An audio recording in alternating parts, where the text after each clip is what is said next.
안녕하세요. 주권연구소 개권연구원 권호민입니다. 이번 아침 햇살 주제는 한미연합훈련을 둘러싼 남북미일 대응의 특징 두 번째 시간입니다. 이번 시간엔 이번 군사훈련 기간 드러난 북한의 특징에 대해서 알아보도록 하겠습니다. 먼저 북한은 양적 질적으로 강경한 군사행동을 했습니다. 첫째로 사상 최대 규모로 군사행동을 했다는 것인데요. 합참의 발표를 기준으로 보면 북한은 9월 25일부터 11월 5일까지 미사일 발사 27회, 포사격 11회, 공군훈련 2회 등의 군사행동을 했습니다. 미사일과 다연장 로켓포는 총 53발, 포탄은 총 1100여 발을 발사했고 항공기는 연 340여 대가 출격했습니다. 11월 7일 북한인민군 총참모부 보도에는 이보다 더 많은 무기를 동원한 것으로 나왔습니다. 특히 북한은 11월 4일 500여 대의 항공기를 동원한 공군훈련을 하였다고 주장했습니다. 군사 전문가인 김종대 전 의원은 11월 3일 KBS 라디오 최영일의 시사본부에 출연해 북한은 미사일 수량이 충분히 준비되어 있다. 올해 1월, 3월에 김정은 국무위원장이 만반의 준비태세를 지시했다. 질과 양적으로 자신 있다 라고 주장했습니다. 둘째로 때와 장소를 가리지 않고 군사행동을 했다는 것입니다. 북한은 밤낮을 가리지 않고 미사일과 포사격을 했습니다. 심지어 새벽 1시에서 3시 사이에 170여 발의 포사격을 한 경우도 있었습니다. 또 장소도 북한 전역에서 이루어졌고 심지어 저수지에서도 미사일을 발사했습니다. 김종대 전 의원은 11월 3일 MBC 라디오 김종배의 시선집중에 출연해 이런 경우는 본 적이 없다. 쏘는 장소가 북한 전역이다. 평안남북도, 강원도, 함경도 모든 곳에서 쐈다. 그러니까 어디서 쐈는지 찾아보려면 찾아봐라. 우린 국토 어디서든 쏠 수 있다는 것 아닌가 라고 북한의 의도를 분석했습니다. 셋째로 북방 한계선 남쪽 공해상으로도 미사일을 발사했습니다. 11월 2일 북한이 동해에서 발사한 탄도미사일 한 발이 동해 NLL 남쪽 공해상에 떨어졌습니다. 탄도미사일이 NLL 남쪽으로 떨어진 것은 사상 최초입니다. 북한은 같은 날 울산 앞 공해상으로도 전략순항미사일 2발을 발사했다는 주장도 했습니다. 북한은 순항미사일이 함경북도 지역에서 590여 킬로미터 사거리로 날아가 울산 앞 80킬로미터 부근 수역 공해상에 떨어졌다고 주장했습니다. 만약 북한의 주장이 사실이라면 무려 590여 킬로미터를 날아와 핵발전소 단지 앞에 미사일이 떨어질 때까지 우리 군이 전혀 모르고 있었던 것이니 참으로 심각한 문제입니다. 넷째로 다양한 종류의 무기를 공개했습니다. 북한의 발표에 따르면 북한은 중거리 및 단거리 탄도미사일, 지대공 미사일, 순항미사일, 수중발사 탄도미사일, 초대형 다연장 로켓포, 장거리 다연장 로켓포 등 다양한 종류의 미사일 및 로켓포를 발사했으며 탄두도 일반 탄두부터 집속탄, 벙커버스터, 전자기 펄스탄 등 다양한 탄두를 사용했습니다. 두 번째 특징은 한미일 공세에 즉각 반응했다는 것입니다. 10월 5일 핵항공모함 로널드 레이건호가 추가 훈련을 위해 동해에 재진입하자 북한은 6일 곧바로 외무성 공보문을 통해 우리는 미국이 조선반도 수역에 항공모함 타격 집단을 다시 끌어들여 조선반도와 주변 지역의 정세 안정에 엄중한 위협을 조성하고 있는 데 대하여 주시하고 있다라고 지적했습니다.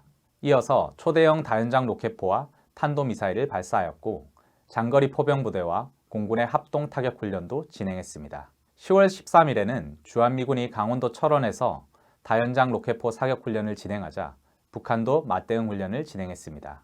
14일에도 한미가 포사격 훈련을 진행하자 북한 역시 동서해로 수백 발의 포사격을 했고 인민군 총참모부 대변인이 경고도 발표했습니다. 11월 3일에는 한미가 연합공중훈련 비질런트 스톰을 하루 연장하기로 하자 즉각 박정천 노동당 중앙위원회 비서의 담화를 통해 엄청난 실수라고 경고했습니다.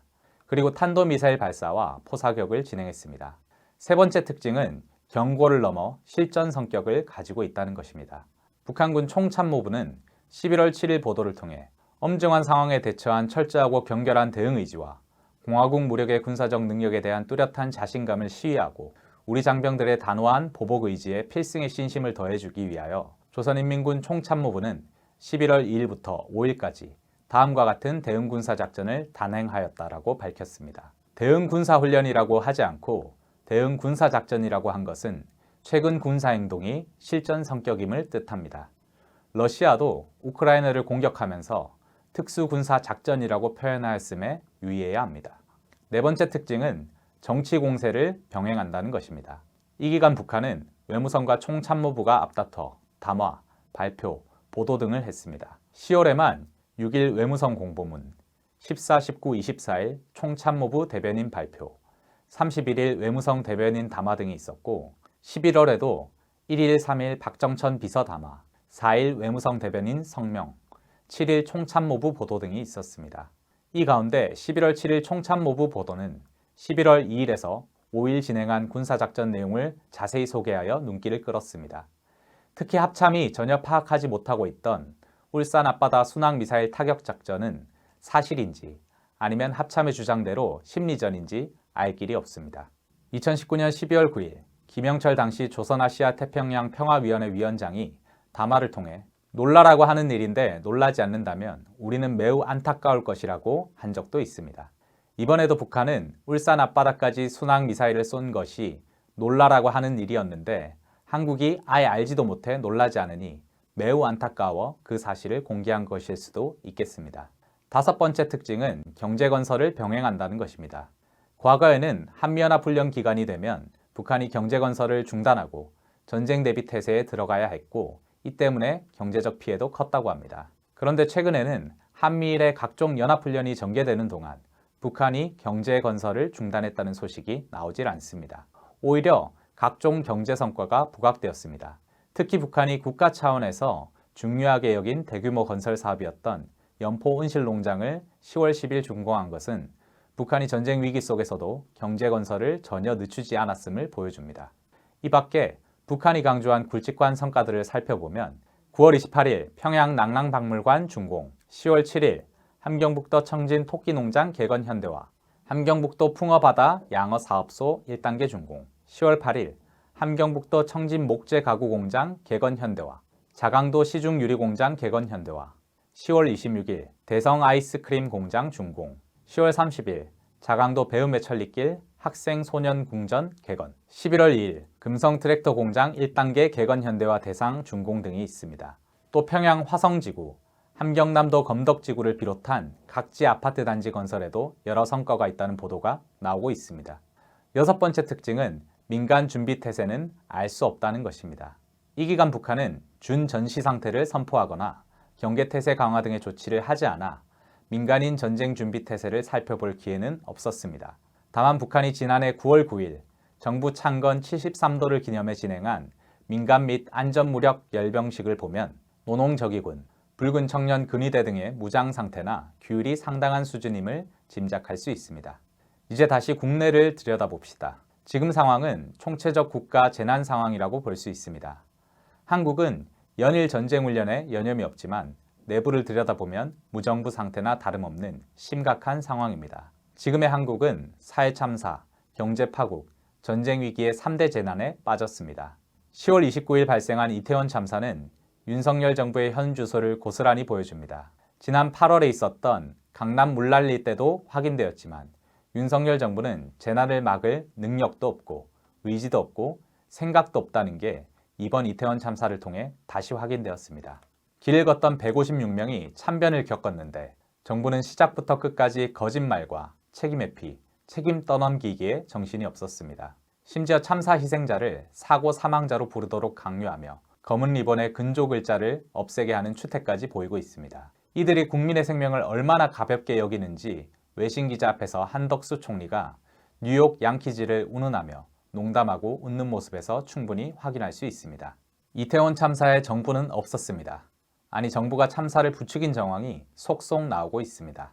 윤석열 대통령부터 한동훈 법무부 장관, 국힘당과 검찰 등이 마약과의 전쟁을 부르짖던 가운데 경찰은 12월까지를 마약류 사범 집중 단속 기간으로 지정했으며 김광호 서울경찰청장은 헬로윈 때 마약이 문제가 될 수 있어 대책을 세워보라는 지시를 내리기도 했습니다. 이에 용산경찰서는 참사 당일 밤에 마약 단속을 할 것이라며 출입기자단에 취재 요청까지 했습니다. 이 때문에 제복을 입은 경찰이 이태원에서 질서 정리를 하면 마약 단속 효과가 떨어질까봐 일부러 경찰을 투입하지 않은 것 아니냐는 주장이 온라인상에 널리 퍼지고 있습니다.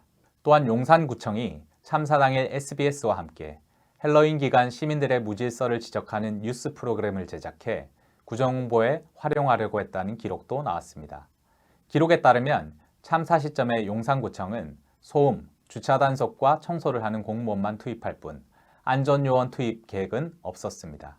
이에 무질서 상태를 강조하기 위해 일부러 질서 정리를 하지 않은 것 아니냐는 추측도 나오고 있습니다.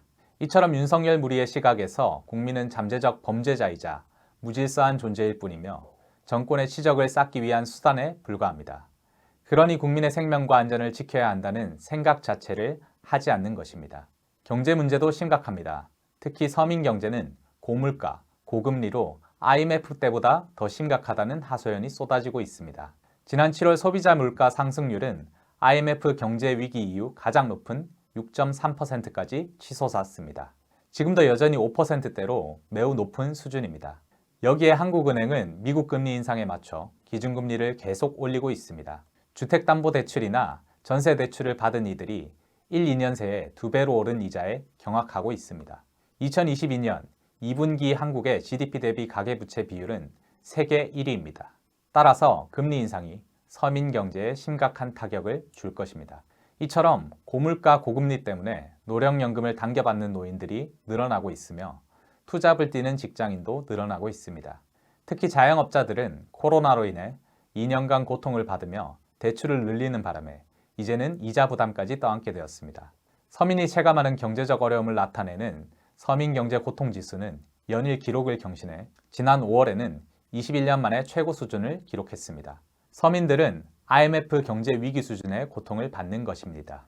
이런 와중에 김진태 강원도지사가 일으킨 레고랜드 사태가 일파만파 퍼지고 있습니다. 김 지사가 9월 28일 레고랜드 개발 비용 중 2천억 원을 갚지 않겠다고 선언했다가 한국 채권 신용도가 폭락하고 채권 시장이 순식간에 얼어붙어 그 여파가 도미노처럼 퍼지고 있습니다.